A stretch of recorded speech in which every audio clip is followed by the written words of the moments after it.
Hi everyone, welcome back to my YouTube channel maths easy way. आज हम standard 10th का chapter number 4 financial planning solve कर रहे हैं। उसका प्रैक्टिस सेट 4.1 हम सॉल्व करेंगे। 4.1 ऑलरेडी सॉल्व हो गया, उसका लिंक मैं डिस्क्रिप्शन बॉक्स में डाल दूंगी। आज हम लोग प्रैक्टिस सेट 4.2 सॉल्व करेंगे, जिसमें हमें फाइंड आउट करने का GST payable by Chetna store, मतलब दुकान को हम जीएसटी कैसे पे कर सकते हैं उसके बारे में पहले कुछ समझ लेते हैं, देन हम सॉल्व करेंगे।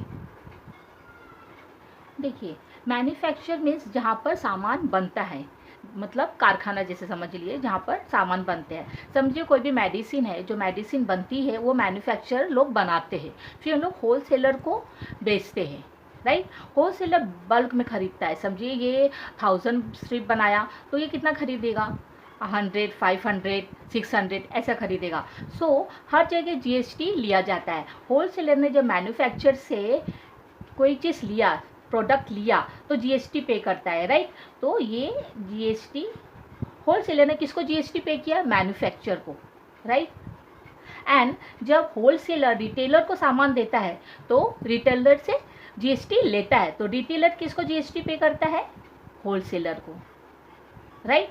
जब ये होलसेलर जीएसटी पे करता है मैन्युफैक्चर को, तो उसको बोलते हैं हम लोग input tax credit, short form में ITC, राइट। और जब होलसेलर रिटेलर से जीएसटी लेता है उसको बोलते हैं output tax, output tax short form में OT, राइट। ऐसे ही मैन्युफैक्चर जीएसटी किसको देता है, रॉ मटेरियल, जिससे वो रॉ मटेरियल लेता है उसको जीएसटी पे करके उससे रॉ मटेरियल लेता है, देन कोई भी चीज़ बनाता है, राइट। वैसे होलसेलर मैन्युफैक्चर से लेगा, रिटेलर होलसेलर से लेता है। होलसेलर ने जब 100 स्ट्रिप बनाया तो रिटेलर को पूरा 100 स्ट्रिप नहीं चाहिए, उसको 10 चाहिए, क्योंकि एक्सपायरी डेट लेता है तो वो ज़्यादा नहीं दे सकता है। और होलसेलर को दुकान में जा जाकर, रिटेलर की दुकान में जा जाकर ऑर्डर लेना रहता है। देन रिटेलर किसको भेजता है, कंज्यूमर मतलब हम लोग तो हम लोग से वो जीएसटी लेता है। रिटेलर, दुकान वाला हमसे जीएसटी लेता है। तो रिटेलर ने जीएसटी दिया तो रिटेलर के लिए जीएसटी देने का ITC हो गया, मतलब इनपुट टैक्स हो गया। एंड रिटेलर ने जब कंज्यूमर से लिया तो उसका आउटपुट टैक्स हो गया। हर एक दुकान वाला टैक्स देता है और लेता है, लेकिन हम कंज्यूमर है, हम किसी को टैक्स नहीं देते। हम जीएसटी देते हैं रिटेलर को, लेकिन हम बेचते नहीं आगे, क्योंकि हम अपने पर्सनल चीज़ के लिए यूज़ करते हैं। ठीक है, अभी आपको समझ में आया क्या।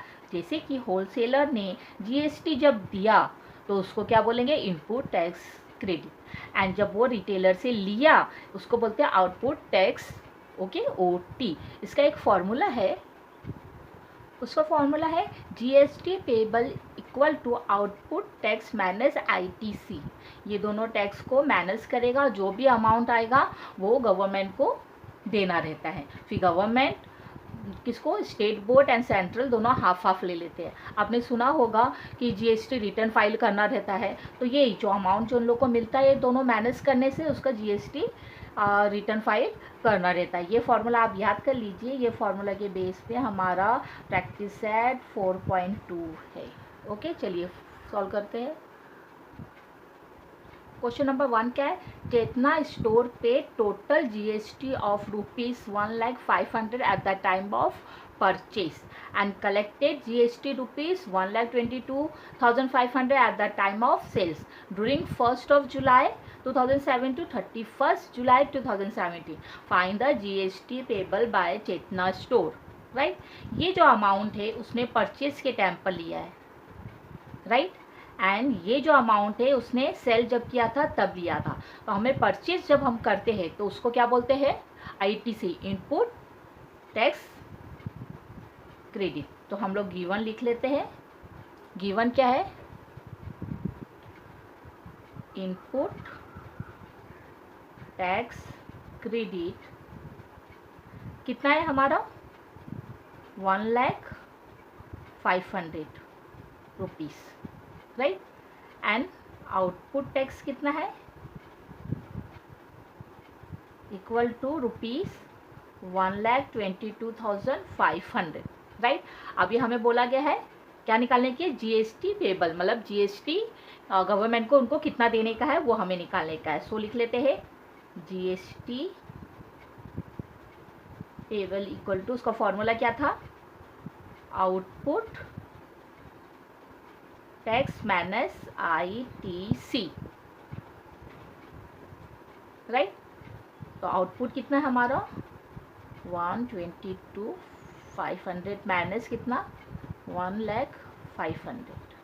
जब दोनों को माइनस किया तो हमारा आंसर कितना आ गया 22,000 ये rupees.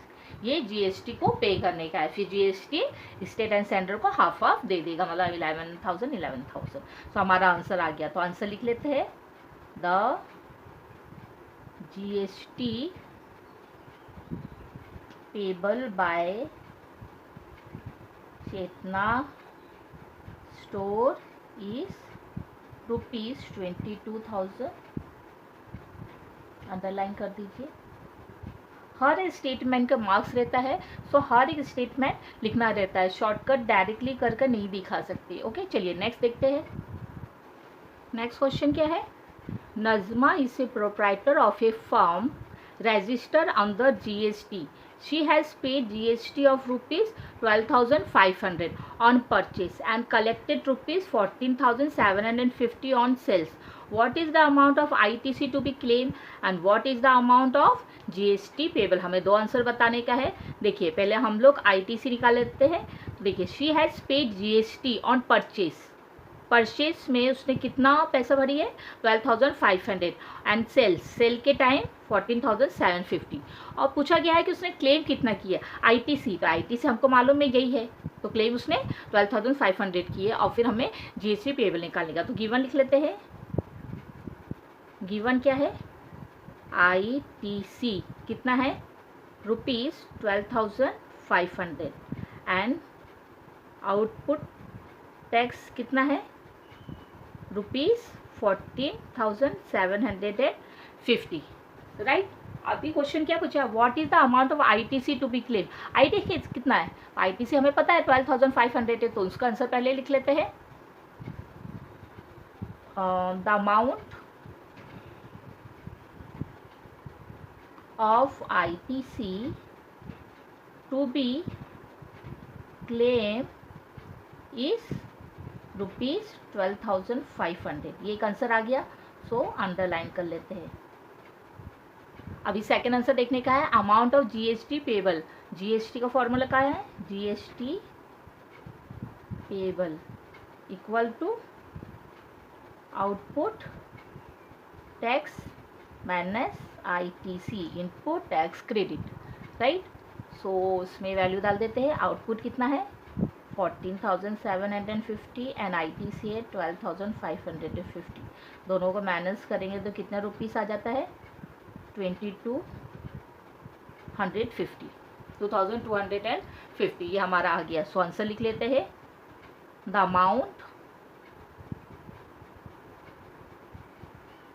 Amount of GST payable is कितना है ₹2,250। आंसर को अंडरलाइन कर दीजिए, ठीक है। फिर मिलते हैं नेक्स्ट वीडियो के साथ। Till then bye, take care.